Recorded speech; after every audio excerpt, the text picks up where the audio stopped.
नमस्कार मित्रांनो, एकेटेक मराठी या यूट्यूब चॅनलवर आपले स्वागत आहे।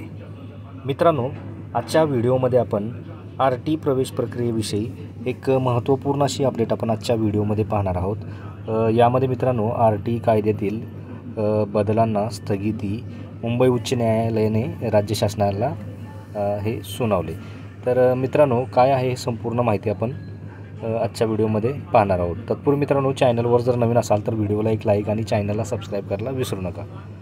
तर मित्रांनो, पाहू शकता की राज्य शासनाने बालकांच्या मोफत व सक्तीच्या शिक्षण हक्क कायद्यातील आरटी 25% आरक्षित जागांच्या प्रवेशासंदर्भात बदल करत नवीन नियमावली लागू केली होती।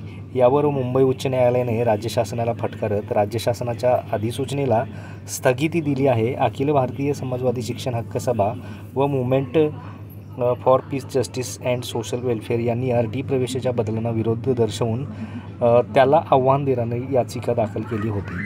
त्यावर सोमवारी मुंबई उच्च न्यायालयात सुनावणी घेण्यात आली। तर मित्रांनो, पाहू शकता की याच्यामध्ये राज्य शासनाने 9 फेब्रुवारी 2024 रोजी प्रसिद्ध केलेल्या अधिसूचनेला स्थगिती देण्यात आली आहे। त्यामुळे बालकांना इंग्रजी माध्यमाच्या विनाअनुदानित शाळांमध्ये आरटी अंतर्गत प्रवेश मिळण्याची शक्यता निर्माण झालेली आहे। शिक्षण हक्क कायद्याअंतर्गत शालेय शिक्षण विभागाच्या माध्यमातून सुमारे 10 ते 12 वर्षापासून सामाजिक तसेच आर्थिक दुर्बल घटकातील विद्यार्थ्यांना आरटीच्या आरक्षित जागावर प्रवेश दिला जातो। यंदा राज्य शासनाने कायद्यात बदल करून केवळ सरकारी शाळांमध्येच आरटी अंतर्गत प्राधान्याने प्रवेश देण्याचे धोरण स्वीकारले। सरकारी शाळा उपलब्ध नसतील तरच खाजगी स्वयंमार्फत शाळांमध्ये प्रवेश दिला जाईल अशी नियमावली तयार केली। याला विविध पालक संघटनांनी विरोधही दर्शवला। काही संघटनांनी उच्च न्यायालय तसेच धाव घेतली। त्यावर न्यायालयाने शासनाच्या अधिसूचनेला स्थगिती दिली आहे।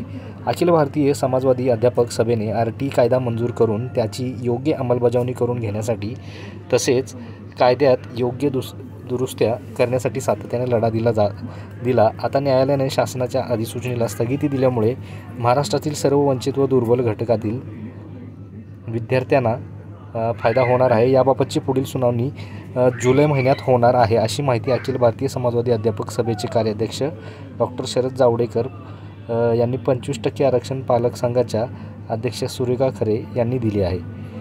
तर मित्रांनो, अखिल भारतीय समाजवादी अध्यापक सभेच्या बाजूने ॲडव्होकेट मिहिर देसाई व ॲड देवयानी कुलकर्णी यांनी बाजू मांडली। तर movement for piece justice and social welfare यांची बाजूने ॲड गायत्री सिंग यांनी युक्तिवाद केला। तर मित्रांनो, आरटी प्रवेश प्रक्रियेविषयी एक अपडेट आपण आजच्या व्हिडिओमध्ये पाहिलेली की यामध्ये मित्रांनो आरटी कायद्यातील बदलांना आता स्थगिती मिळालेली आहे।